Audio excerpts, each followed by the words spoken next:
Hello and welcome to this episode of Reading Tintin, Personal View. And this episode we look at the second of the first of the big two-part adventures in the Adventures of Tintin, and that being Red Rackham's Treasure. The first part being The Secret of the Unicorn, which we looked at last time. And before we go on, just a note to say that if you're enjoying these videos, please hit the like button or consider subscribing to our channel. I've got a few more adventures to get to as we go through the series, so I'll be putting them out on a fairly regular basis. And also, if you're interested in some of the other videos of drawing comics or music or whatever else Kiara and I are doing, please consider going to our Patreon site and becoming a member. There you'll get advance access to new videos as they're put up, and also PDFs of finished artwork as I work on several of my comic book, graphic novel projects. So on to Red Rackham's Treasure. So this, as I mentioned last time, was a follow-up to The Secret of the Unicorn. And The Secret of the Unicorn, I have my copy of The Secret of the Unicorn here. As you can see, it's pretty beat up. I believe this was one of the first of the Tintin books that I owned as a child. I believe I got it as a gift, probably from my Canadian relatives. As the publisher here is Methuen, was the Canadian publisher. And even as I was reading through it last time, the pages were falling out. I might need to get a new copy of this. So this was one of the very first adventures that I read as a kid, and it kind of ends in a cliffhanger, and it's an important two-parter. What happens in the second part is very important for the rest of the series. And I really didn't read that second part until much later. I filled out all the other volumes that I didn't own. I was thinking my late teens when I got the rest of them, or when I managed to accumulate the rest of them in the 80s. And so I didn't read Red Rackham's Treasure, the follow-up to this, until much later, and ended up reading the end of the story.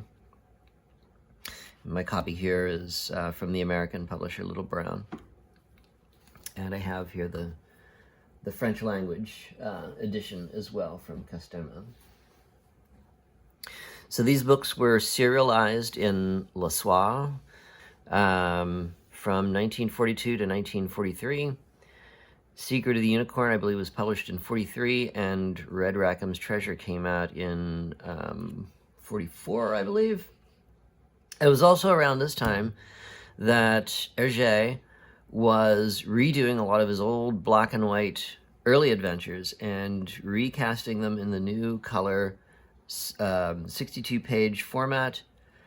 And in doing so, he was redrawing a lot of those old adventures. So a lot of those those early ones that we looked at earlier in the series were also being released in color around the same time. And this is considered the sort of the middle period of Hergé's Tintin series, and also its high point. This was kind of his peak productivity. We'll find that in the next few years he'll be opening up his Studios Hergé to handle the increasing workload, and is really a high point in the way these stories were drawn and crafted and written as well, as we'll see. Red Rackham's Treasure is also an important one in that it introduces one more significant member of the Tintin family, probably the last of the major members of Tintin's family, his extended family, and that is Professor Calculus. So in this adventure, we have pretty much everybody is in place now, and we'll see that the comedy that Hergé manages to write into the stories, which often revolves around Captain Haddock and his frustration with dealing with not only Thompson and Thompson, but with Professor Calculus as well, really goes into high gear. I think this is one of the funniest, the funniest adventures for that sort of thing. Some reason, you know, there's Captain Haddock. You kind of get these two comic elements. The first coming from his alcoholism, which only goes so far. I mean, it's only it's not really proper to laugh at a drunk, and you can only get so many laughs out of that. But then his extreme aggravation that he finds in dealing with Thompson and Thompson and Professor Calculus is, I think, one of the funniest things about these stories. And I still giggle whenever I whenever I read those bits. So the story starts off with we're in a seaside tavern, and in comes somebody that we remember from the Shooting Star, and there are several. This is a seafaring adventure, so there are a few similarities between that adventure and this one. And this is the ship's cook, and we learn his name is Bill. And he comes in to talk to a fellow sailor, and we get a little bit of information about what has been going on. We hear that Tintin and Captain Haddock have discovered that there's a treasure at the bottom of the sea in a sunken ship that once was captained by Captain Haddock's ancestor, Sir Francis Haddock. And they've found these parchments which reveal its location, and they're going in search of it. And we also find out from this brief exchange here that the ship they're going to be using is the Sirius, which is also from the Shooting Star. The Sirius was the ship that was captained by Captain Haddock's good friend. His name is now escaping me. I'll have to put it up on the screen. And it made a very brief appearance in the Shooting Star, where Captain Haddock was siphoning off fuel oil from that ship. But now this is the ship that they're going to be taking, and we're going to see a lot more of it. And here we have the first of Captain Haddock's little comedic stumbles. He runs right into the advertising column here. Read the Daily Reporter for news which hits you. And he's confounded to find out that the news has leaked of their treasure hunt. So now they're being besieged by all these other treasure hunters who all claim to be descendants of Red Rackham, and they're looking for their share of the treasure. And Captain Haddock easily scares them away. And as they do so, they come down in a stampede right over top of Thompson and Thompson. So here we have the first. Thompson and Thompson receive much physical abuse in this adventure.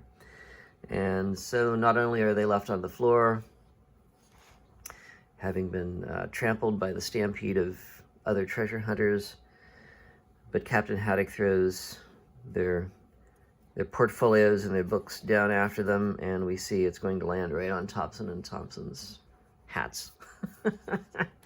And so they come up with their hats squashed down on their head.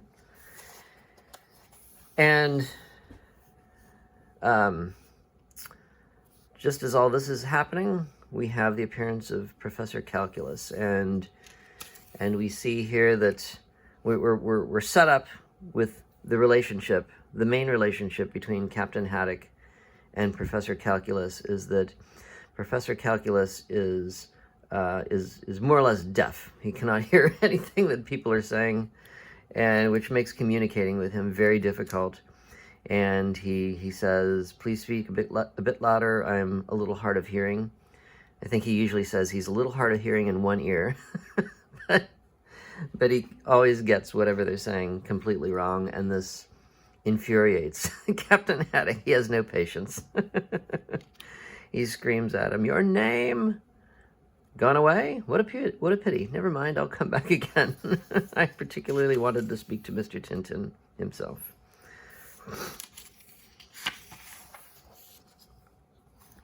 So they're taken to Professor Calculus's flat where he keeps his laboratory. This is a great panel. Every once in a while, Hergé will do one of these larger panels. Here's a full row panel here with lots of nice detail. It's one of these panels where, you can just sort of look at everything there. And obviously, Hergé must have used some reference to fill all of this stuff up. It would be hard to think of a lot of this stuff just out. Right back here, just now I'm noticing two pieces of board leaning against the wall back here, and one, the piece in the back has had a piece cut out of it. Now, why would you think of doing that? It is, unless you had a reference and saw, oh, that's a good detail. I'll put one of the boards, and it looks like a piece has already been sawed out of it. Captain Haddock walks in, and he's kind of impressed by this one gadget that Calculus has for brushing clothes. And as they walk away, we see that Captain Haddock has been caught inside of it and comes out, his clothes in tatters. So he spends much of his time being either angry or drunk. And as the Thompsons are laughing at him, Professor Calculus inadvertently pulls a lever, bringing down a Murphy bed on their heads, once more smashing their hats down on their heads. And up they go again, and down they come again. The amount of abuse that they get is just amazing. But really what Professor Calculus wants to show them is this new submarine that he's designed that's shaped like a shark, which he feels will be a great aid to them in hunting for treasure and avoiding sharks. But as he goes to sit in it, it falls apart on the floor, and not a very good first impression. So they walk away, not being convinced of the merit of his submarine. As they go in to search for a diving suit, Captain Haddock is warned by the proprietor of the shop that they're in that he should not go treasure hunting. He says, "Beware, young fellow, beware. Money is the root of all evil." Well, why do you say that? Why? Because I see that you intend to go treasure hunting. You see that? Where can you see it? I read it in your face. In my face? But what's unusual about my face? Tintin, can you see anything? Well, blistering barnacles. Another great end of page segment there. We have to turn the page to find out what Captain Haddock has seen. And we see that he's looking in a curved mirror. Then he goes to pick up a hand mirror. He drops the mirror. 7 years bad luck. So we're off to a bad start. And of course, sailors are notoriously superstitious, so this is not a good way to start. Here we see the trawler Sirius, the ship that they'll be sailing on. And Hergé took the time this time to do some research and to do an accurate rendering of a ship. He self-criticized his work in the Shooting Star and the ship that they sailed on in that adventure, saying that it would not have been seaworthy. So he took the time to actually make this one a little bit more accurate. Captain Haddock gets a note from his doctor saying that his diet strictly forbids all alcoholic beverages, and this puts him in This puts him in a really bad state. He's already refusing to go, and this sort of clinches the deal. And then who should appear at this time but Professor Calculus, who comes to say, "I'm happy to tell you that my machine is ready now. When may I come aboard?" They can't get it through to him that they're not interested in his machine. "You can't come aboard. We aren't interested in your machine. Tomorrow? No, not tomorrow, never. Today? Good, I'll go and fetch it at once." So finally, Captain Haddock has completely had it with him and writes on the wall, "We are not interested in your machine." Little bits of humor here, like he's lighting a match to light his pipe, holding the match while he's talking to one of the Thompsons, and then burns his finger. It's just constant mishaps happening to him. A nice full row panel of the Sirius again. And so we must devise a reason for the Thompsons to join Captain Haddock and Tintin on this adventure. So we have them here arriving in a police launch, and they come aboard saying that they've been ordered to protect the expedition, as the Bird brothers have escaped and are on the loose, and it's assumed that they're seeking revenge on Captain Haddock and Tintin. The Bird brothers, of course, were the villains of the last adventure, The Secret of the Unicorn. Here we have something carrying over from that was established in the Shooting Star, where Snowy is a food thief, and there's this antagonistic relationship between the cook and Snowy. Snowy's always stealing food from the kitchen, and he's come to say that this thieving Snowy, he's stolen a whole box of biscuits. So they're calling for him. Poor Snowy is hiding behind a mast. And here we have another one of our repeat gags, where Thompson and Thompson, wherever they show up in some exotic locale, they attempt to blend in with the natives by dressing in native garb. And they do a similar thing here, where they dress in what they consider to be clothes that sailors would wear. And of course, they look ridiculous. None of the sailors on the ship have these little outfits that they have. And so they say, "We must behave like old sea dogs. For a start, we better learn to chew tobacco. All old sea dogs chew a quid. Here, have one of these." There's great panels here. They're attempting to chew the tobacco, and as they're doing so, the ship's horn gives a blast, toot, and they end up swallowing the tobacco. The cook comes out again, claiming that now a whole chicken has disappeared from the kitchen. Tintin's going in search of Snowy now. He's gonna find him. And Captain Haddock scolds the cook, saying, "Well, you didn't really see him get the chicken, did you? Well, you don't accuse anybody unless you have the evidence." But then we see Snowy chewing on some chicken bones, so apparently he did.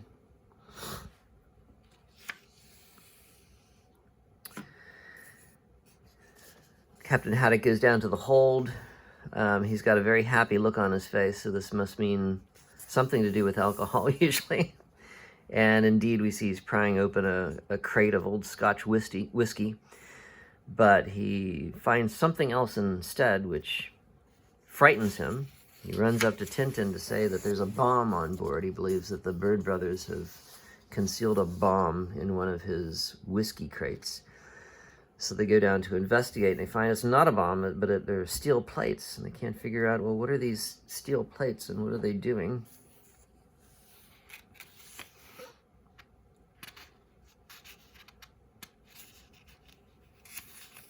And then they find Snowy again, and there's another running gag, Snowy and his taste for alcohol. They find that he's wandering the deck drunk.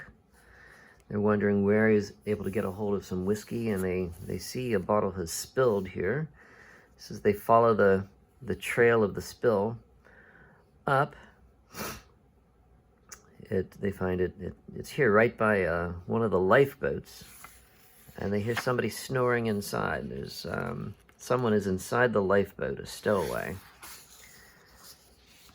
And they lift up the cover to reveal that it is Professor Calculus, who is stowed away, and he's the one who has the box of biscuits that Snowy has been accused of. So now the whole family is together, the Thompsons, Professor Calculus, Tintin, Captain Haddock, and we're off on the adventure.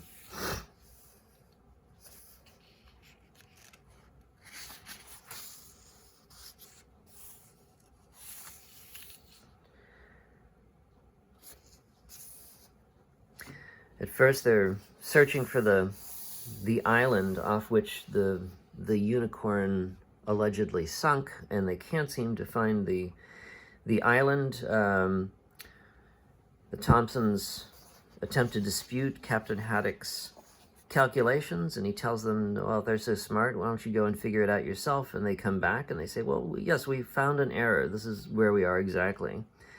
The captain removes his hat and says, you're right. I've made a mistake, gentlemen. Please take off your hats.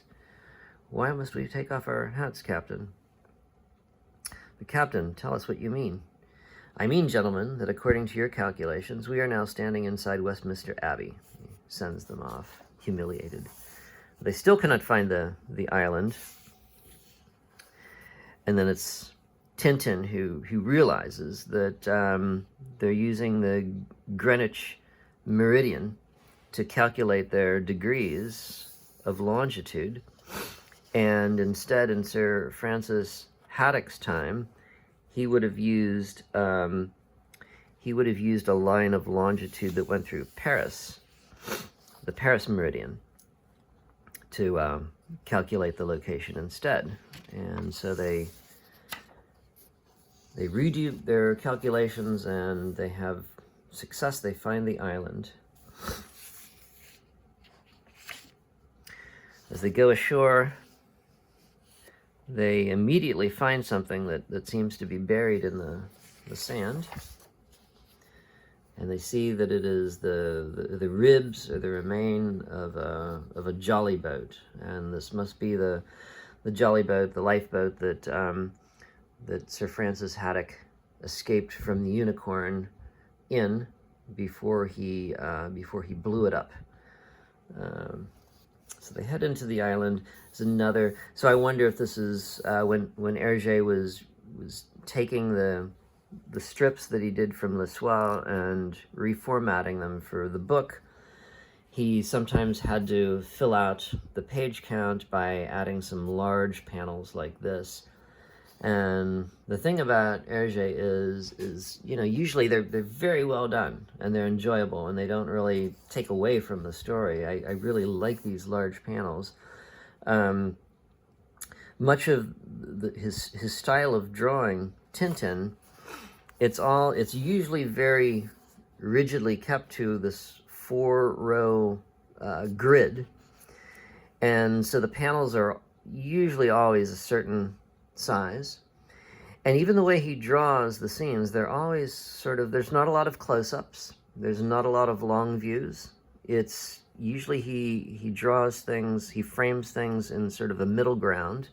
The characters are all kind of drawn the same size usually.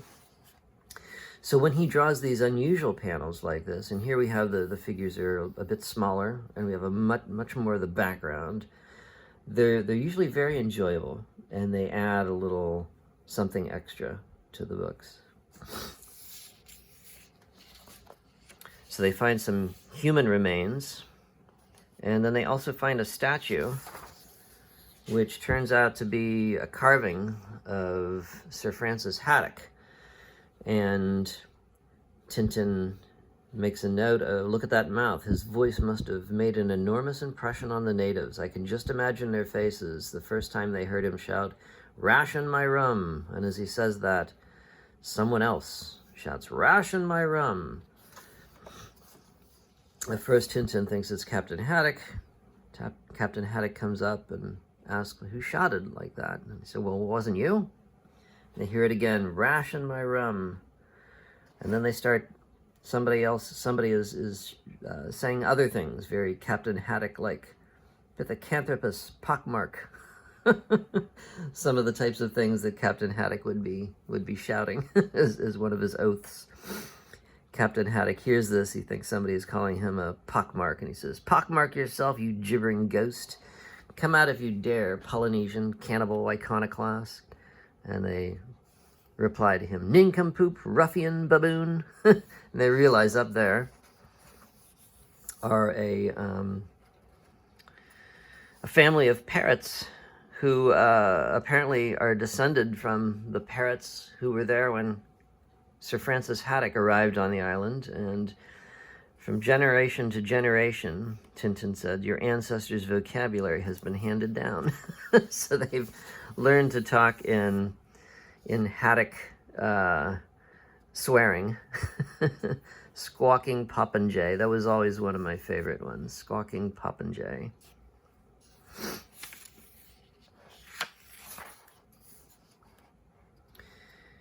And we have another encounter with some of the wildlife on the island when they realize their rifle has been stolen, and they find that some monkeys have stolen it.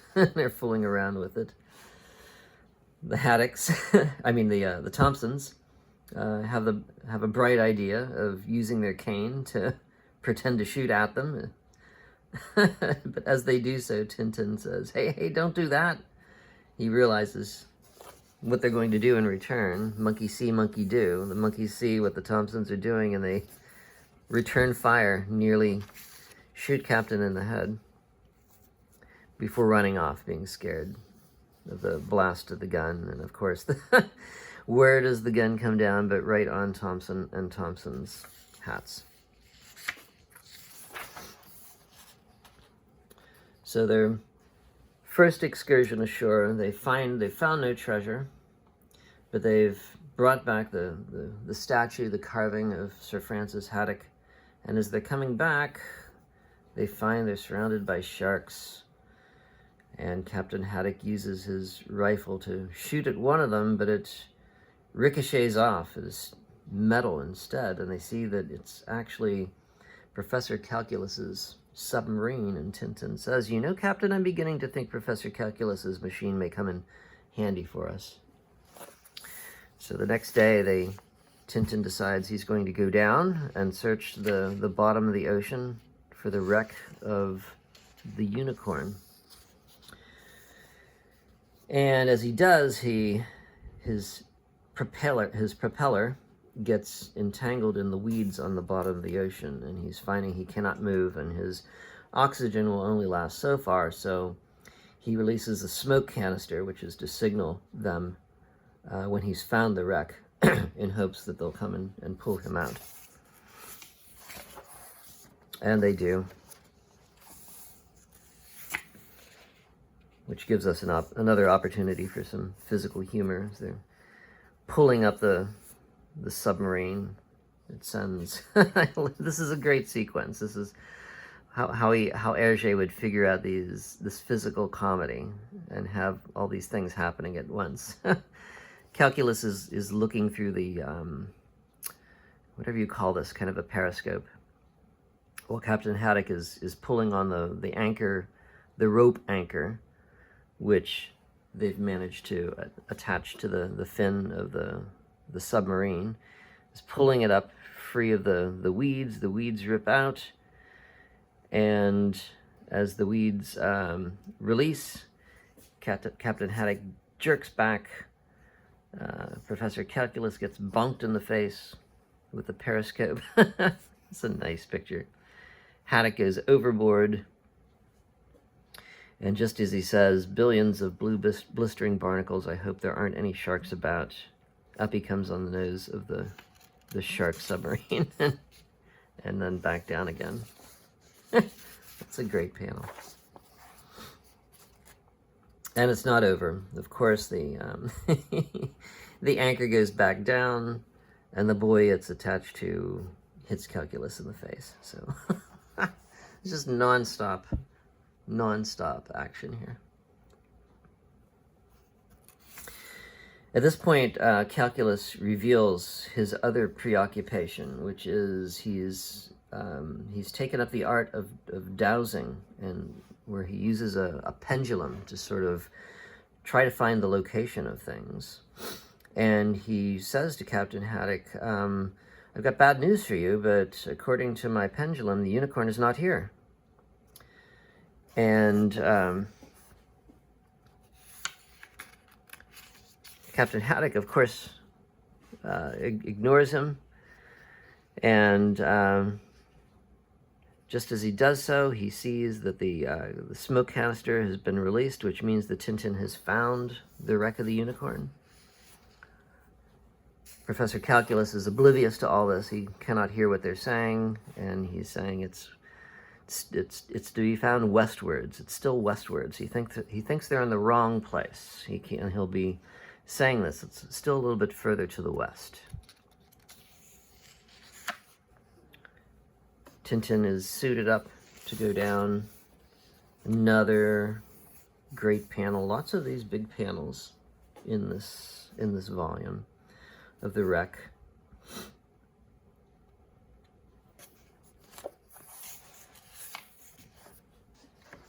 He comes up with a few artifacts that he's found, a cutlass and a gold cross.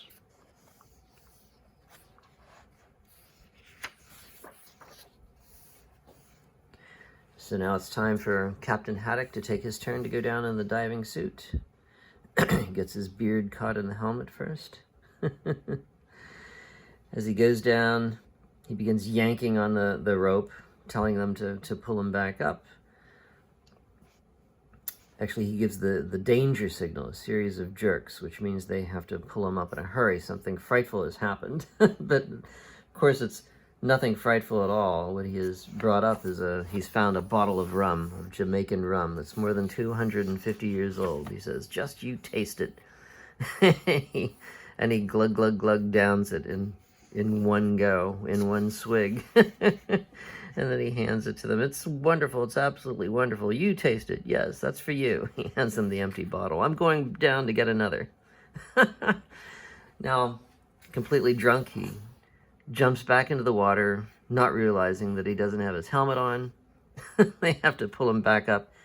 His suit is full of water.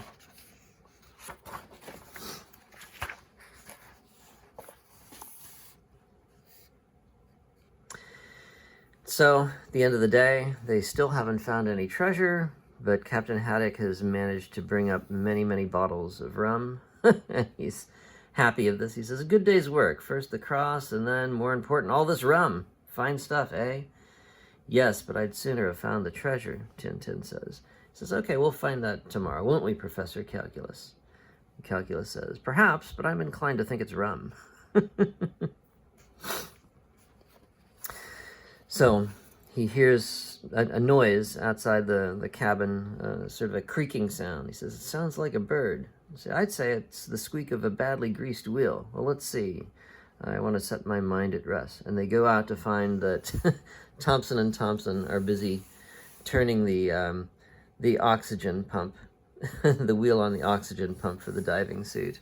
This is another gag I neglected to mention, where Thompson and Thompson have been given the job of turning the pump. Where is it? All right, so Captain Haddock sets them task of turning the wheel of the oxygen pump, and he says, come on, pump hard. So we are. And as Tintin has been going down, he realizes on his first trip down that the air has stopped. And Captain Haddock happens to look over, and he sees that they're just leaning over the side of the ship looking. He says, thundering typhoons, what are the two of you doing instead of pumping? Us, we're resting. It's tiring work, you know. So he orders them to get back on that pump.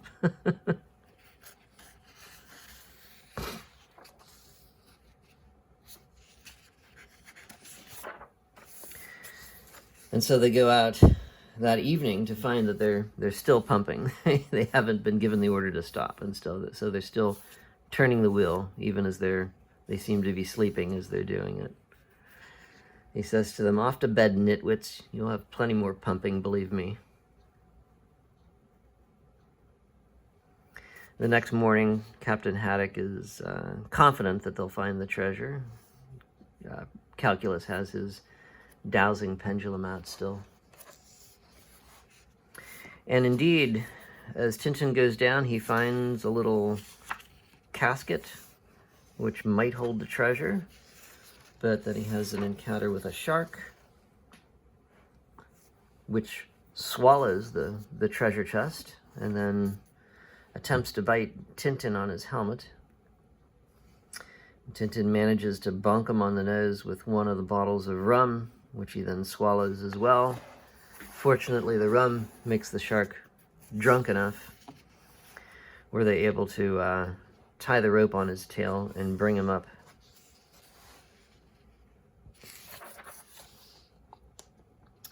After cutting open the shark, they manage to retrieve the casket, and they're very excited. They think now they finally found Red Rackham's treasure. They pry it open, and they find not treasures inside, but just old documents, half eaten away by damp. Captain Haddock is very sad at this news. And as he's grumbling about it, Calculus has been studying the pieces of paper closely. He says, "That's it, I've got it. These are old documents, definitely old documents."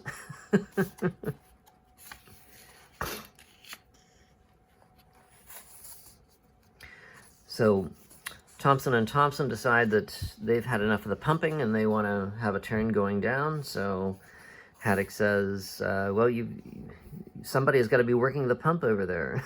What about the pump? The pump works by itself, I suppose. "I'll work the pump, nincompoop. Then at least I'll know that he's safe." So as he's working the pump, he sees that one of the Thompsons has left his weighted shoes, his weighted boots on the deck, and without them, he ends up going down headfirst. So Thompson and Thompson are back on pump duty again.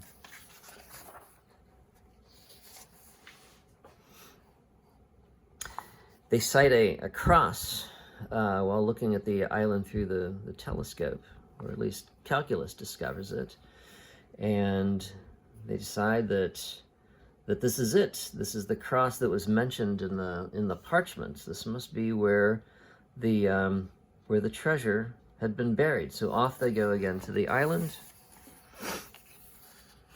When they come to the cross, Tintin says, "This is the Eagle's Cross." The Eagle's Cross is mentioned in the parchments of the Secret of the Unicorn.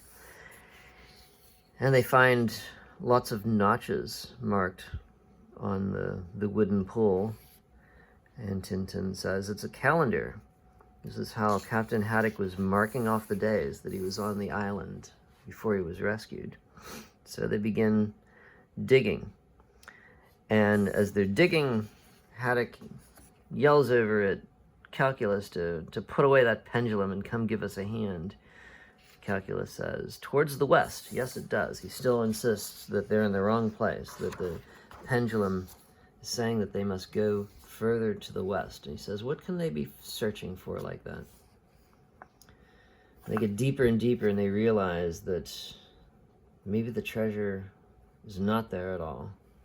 Tintin begins having second thoughts. Just think, supposing Sir Francis Haddock left the Unicorn carrying the treasure, why would he have buried it here at the foot of this cross? What would you have done in his place? On the day you left this island, you'd have taken the treasure with you, wouldn't you? But then probably the treasure is still out there under the sea, and we followed a false trail. All because of that creature Calculus. Blistering barnacles. He says, "It's all your fault, you certified ignoramus." Calculus responds by saying, "Yes, I'm tired of telling you. It's further westwards." Westwards, I'll give you westwards. And he tosses the pendulum. Not only does he toss it, but Snowy then chases after it and brings it right back to him. So Captain Haddock cannot get rid of this pendulum. He tries burying it. Snowy digs it up again and brings it back to him.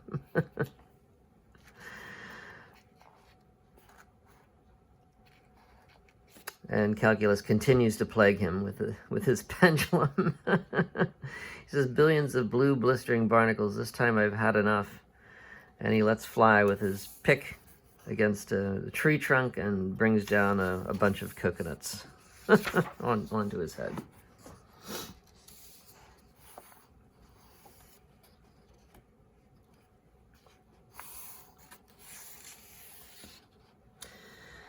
So back they are on the ship, going diving again. They decide that they'll keep looking for a few more days. Today is the 9th. If we haven't found anything by the 15th, we'll give up and go home. So Thompson and Thompson are getting more pumping. All the while, Professor Calculus is studying these parchments. What could he be looking at in these parchments?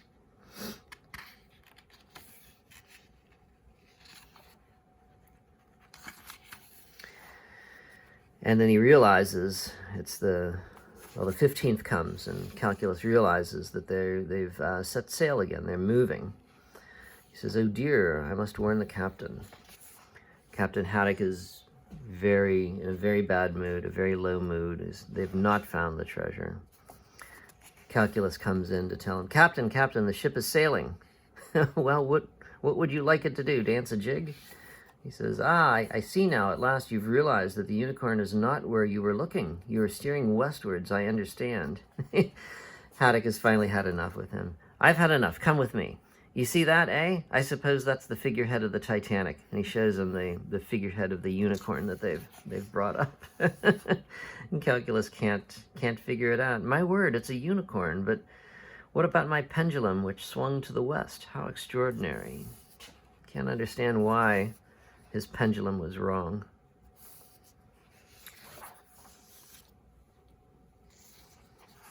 And so they sail back to Europe. And Thompson and Thompson say that, they say, "Well, Captain, our mission is completed because he knew that we were aboard, Max Bird didn't dare interfere with your activities." Captain Haddock says, "No doubt. You're going home now?" He says, "No, we're a bit tired. The journey, and the pumping. We're going to spend a few days in the country with a farmer friend of ours." He says, "Have a good holiday." And as they walk off into the countryside, "Now for the simple, healthy tasks of the countryside. No more pumping. To be precise, no more pumping." And when they get there, what do they end up doing? Their farmer friend says, "And when you've finished crushing the oats, you can have a turn at the chaff cutter."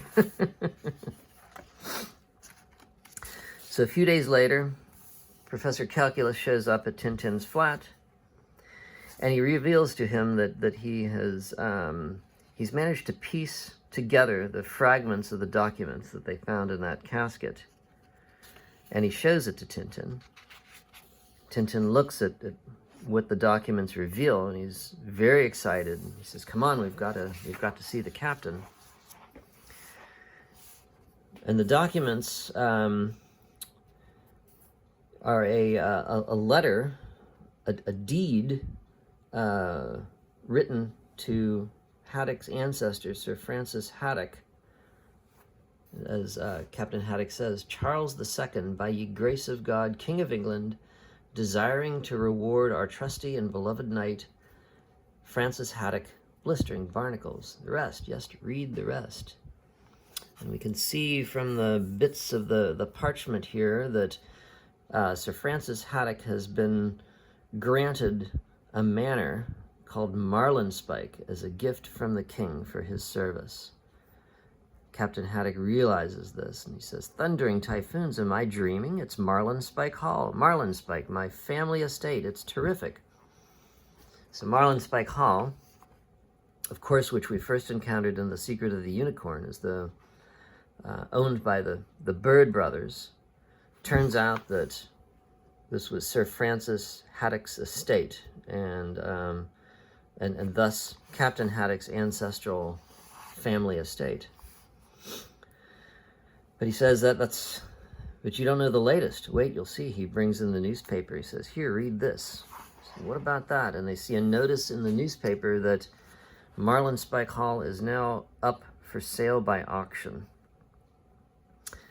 Tintin says, well, Captain, it's quite simple. Your family estate is for sale. We must buy it back. He says, buy it back, but with what?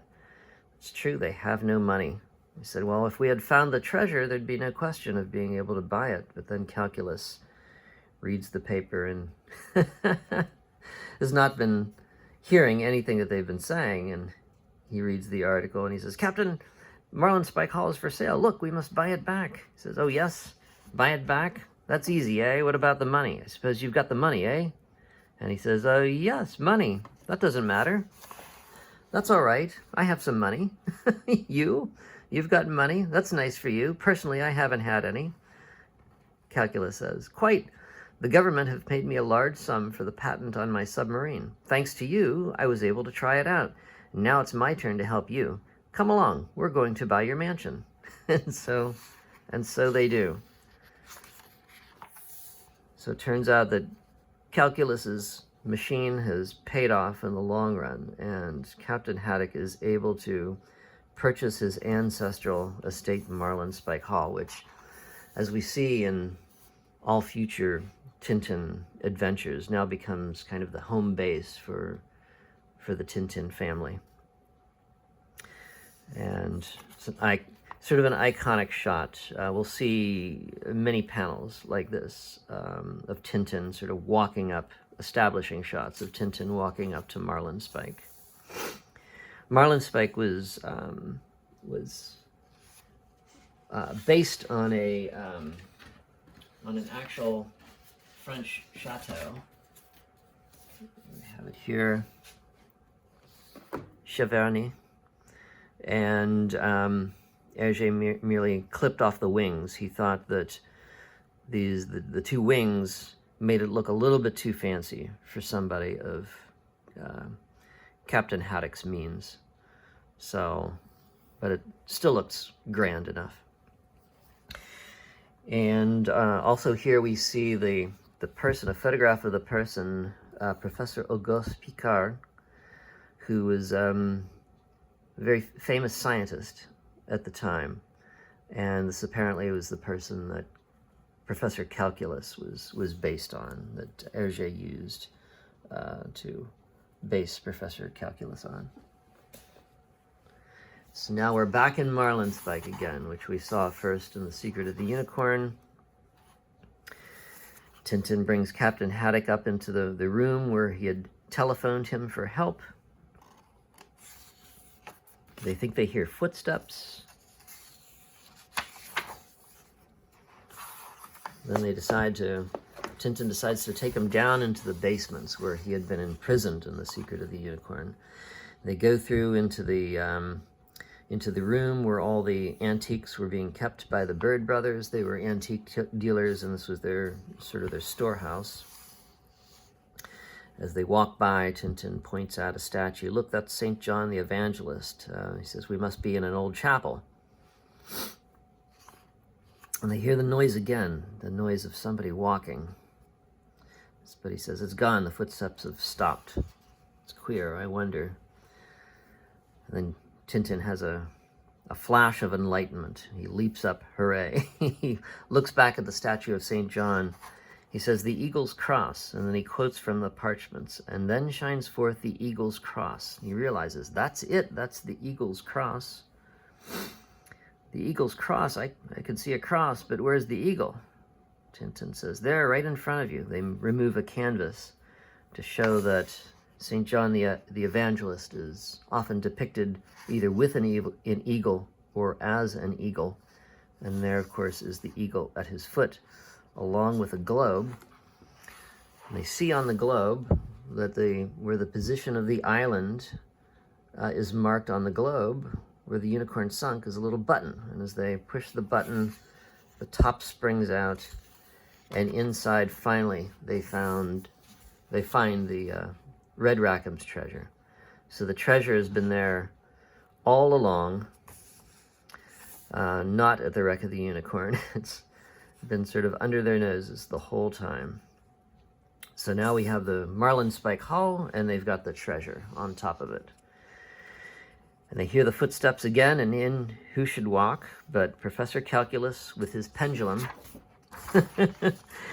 And it turns out that Professor Calculus was right, that the treasure was more to the west, and he's walking right into where the treasure actually is. So he was right. The very last bit here. Before we do that, I want to go back to the parchments. This is another interesting thing. So I talked about how in The Secret of the Unicorn, the adventure was set for the English translation. The adventure was set in England explicitly. Marlinspike Hall was set in a place named Marlinshire, which was supposed to be in England. And here we have another piece to back up this idea that the English translation set the adventures in England rather than in Belgium, where Captain Haddock mentions Charles II, King of England, granting Sir Francis Haddock his estate. And if we look in the French language version,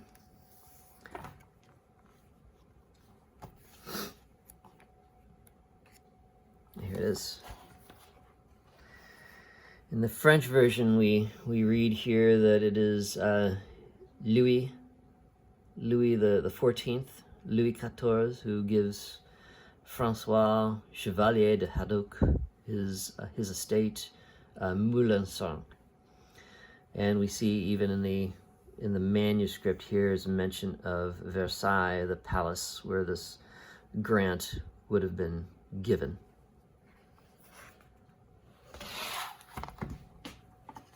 And now we come to the very last page, and another nice large panel to end with. And we see that at the top here we have a little invitation to what's going on. Captain Haddock requests the pleasure of your company in the Maritime Gallery, where relics of the ship Unicorn are on display, Marlinspike Hall. And here we see many of the things that they found. The figurehead of the Unicorn, an anchor from the ship. Here we have the portrait of Sir Francis Haddock that was hanging in Captain Haddock's flat back in The Secret of the Unicorn. It looks like it's been repaired. If you remember, it came down on Captain Haddock's head, and his head put a hole through the painting. It looks like it's been repaired. The 3 models of the Unicorn have all now been collected and brought together, and this must be in the display case below, probably the parchments on display. And there's the wood carving from the island of Sir Francis Haddock. Some other things, Sir Francis's hat and his cutlass, which we saw in the first volume as well. And a few other things from the first volume. Here's, looking back here, we see the butler, Nestor, who apparently comes along with Marlinspike Hall. And as we see in the following adventures, the adventures following this one, he does indeed stay with the Hall, and he becomes Captain Haddock's butler. So there's Nestor, and there's Thompson and Thompson back there, obviously. And then there's a few other people that I've spotted from The Secret of the Unicorn. Looking at some of the relics is the collector, Ivan Ivanovich Sakharin, who was one of the people who was trying to buy the other parchments or the other models of the Unicorn from Tintin back in The Secret of the Unicorn. And also this is what looks like his landlady, who we see a couple of times in that volume. That's clearly her face and the hat and the sort of the little scarf that she wears under her chin. I thought when I looked at this again recently that this person here was the pickpocket Aristides Silk from The Secret of the Unicorn, but don't think it is, because Aristides Silk is bald, This person has some hair on the top of his head, and Silk also had a goatee, but the mustache and the sort of goggly glasses make him look a little bit like that character. And so, as Haddock says, all's well that ends well, in which Calculus repeats. He says, without any doubt, and this is just the moment to quote the old saying, all's well that ends well.